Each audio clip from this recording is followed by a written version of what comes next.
Γεια σας, βρισκόμαστε στο λιμάνι, στο μεζοδοπολείο του κύριου Γιάννη Γκίνη, με τον οποίο θα μιλήσουμε για την κατάσταση που επικρατεί στο Πορτοράφτη γενικότερα με τη μείωση του ΦΠΑ από το 23% στο 13%.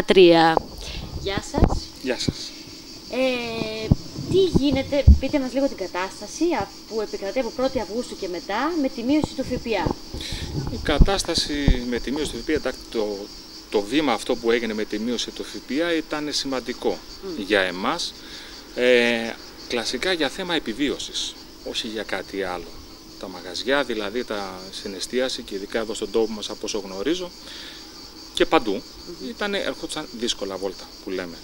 Γιατί αγοράζαμε σχεδόν το 90, ίσως και λίγο παραπάνω, της 100 των προϊόντων που αγοράζουμε εμείς ήταν στο 13% και το πουλούσαμε στο 23%. Όταν έγινε αυτό, τα περισσότερα μαγαζιά απορρόφησαν το ΦΠΑ. Τη διαφορά του ΦΠΑ. Οι τιμές μείναν ίδιες. Σε πολλές περιπτώσεις γνωρίζω εδώ στο Πορτοράφτη ότι κάποιοι μείωσαν και τιμές. Γιατί ήταν θέμα επιβίωσης, ανταγωνισμού. Ερχόμαστε όμως πάρα πολύ δύσκολα.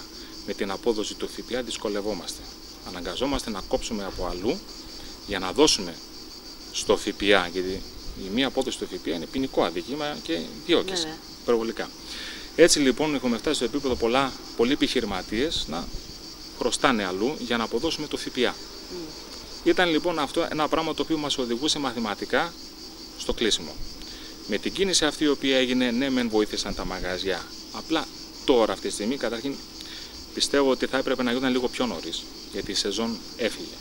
Αν γινόταν αρχή καλοκαιριού θα ήταν πολύ καλύτερα για όλους μας. Γιατί και τώρα που έγινε η μείωση του ΦΠΑ, από όσο γνωρίζω στον Πορτοράφτη, μια και τη χάνει να είμαι και μέλος του Σωματείου των Εστιατόρων στον Πορτοράφτη, η πλειοψηφία των μαγαζιών κατεβάσαμε τιμές. Όλοι κατεβάσαμε τιμές, ανταποκριθήκαμε σε αυτό το μέτρο και κατεβάσαμε τιμές όλοι. Γιατί να ανταγωνιστούμε, να γίνουμε πιο ανταγωνιστικοί, αλλά και να μπορέσουμε να απευθυνθούμε στον κόσμο. Γιατί ο κόσμος αυτή τη στιγμή τα οικονομικά του είναι μειωμένα. Δεν έχει τη δυνατότητα ο κόσμος να βγει έξω και να ξοδέψει πολλά στο φαγητό. Είναι πολυτέλεια πλέον. Και εμείς όμως πρέπει κατά κάποιο τρόπο να καταφέρουμε να ανταποκριθούμε σε αυτά. Με πολλές περικοπές, με πολλά πράγματα. Ο κόσμος, αυτό τώρα με το μέτρο του ΦΠΑ, γιατί πολλοί ρωτάνε ότι ο κόσμος ρωτάει, κάνει... Όχι. Ο κόσμος πλέον... Δηλαδή έρχονται εδώ και δεν σας ρωτάνε για τις τιμές. Ναι, η πλειοψηφία του κόσμου το βλέπει. Ναι. Δεν κάθεται δηλαδή να μπει να ρωτήσει. Ανοίγει τον κατάλογο, βλέπει τον κατάλογο, το καταλαβαίνει. Ναι. Αν έχει ρωτήσει. Τις πρώτες ημέρες δηλαδή που άρχισε, δεν έγινε που περιμέναμε να έρχεται ο κόσμος και να ρωτά. Δεν περίμενε και ο κόσμος ότι μπορεί να εφαρμοστεί αυτό το μέτρο. Όχι, δεν νομίζω αυτό. Πιστεύω ότι ο κόσμος πλέον έχει καταλάβει το τι γίνεται. Ότι τα πράγματα είναι πολύ δύσκολα. Και ο κόσμος ξέρει ότι αυτή τη στιγμή έχει στη τσέπη του, ο Έλληνας έχει λίγα χρήματα στη τσέπη του και λίγα του φτάνουν. Το πρώτο πράγμα που κοιτάμε εμείς να κάνουμε είναι να μπορέσουμε να ανταποκριθούμε σε αυτή την κατάσταση. Εσείς αρχικά όταν έπρεπε να εφαρμοστεί το μέτρο, φτιάξατε νέους καταλόγους με τις νέες τιμές? Εγώ προσωπικά άλλαξα και αρκετά πράγματα μέσα στο μαγαζί μου, δηλαδή έβαλα καινούρια πράγματα, έφτιαξα ένα καινούριο μενού με καινούρια πράγματα, πιο οικονομικά ακόμα, για να μπορέσω να ανταποκριθώ. Και σε αυτά που κράτησα, ναι, μείωσα τις τιμές.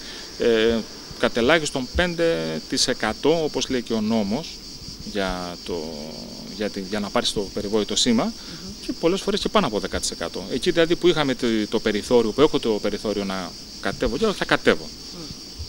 Άρα στην ουσία εσείς με το μέτρο αυτό έχετε αύξηση των εσόδων σας σε σχέση με πριν ή είναι το ίδιο σταθερό? Κοιτάξτε, αύξηση των εσόδων, η δουλειά, να πούμε το άλλο, ότι η δουλειά δεν είχε ανέβει. Η δουλειά ήταν το καλοκαίρι, το φετινό ήταν το χειρότερο μέχρι στιγμής. Σε σχέση με τις άλλες χρονιές. Κάθε χρονιά και χειρότερα. Λοιπόν, μέχρι τώρα, δηλαδή μέχρι το επόμενο, ήταν το χειρότερο καλοκαίρι αυτό εδώ. Η δουλειά ήταν πάρα πολύ πεσμένη, πάρα πολύ χαμηλά.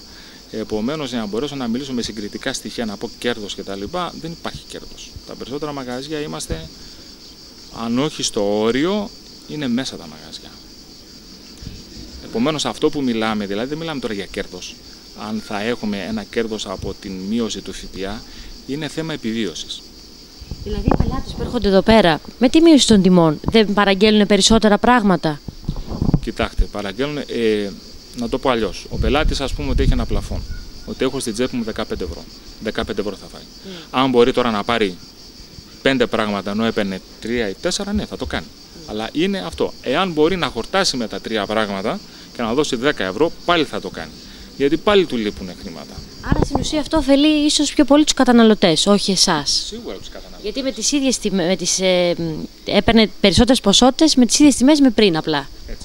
Έτσι, ναι, σίγουρα έχει μετακληθεί στον καταναλωτή, αλλά βοηθάει και τα μαγαζιά στο θέμα της επιβίωσης. Το κέρδος πλέον εμάς είναι πάρα πολύ μικρό, γιατί το κέρδος μας το καθαρό είναι συνάρτηση και με τα έξοδά μας. Και τα πάγια έξοδά μας έχουν όχι απλώς τριπλασιαστεί, έχουν ανέβει πάρα πολύ, όπως και τα πάγια έξοδα κάθε νοικοκυριού στην Ελλάδα. Από τους φόρους, από την αυξηθή φόρη. Τα πάγια έξοδα, τα μηνιαία έξοδα μας έρχεται, οι φόροι, τα πάντα.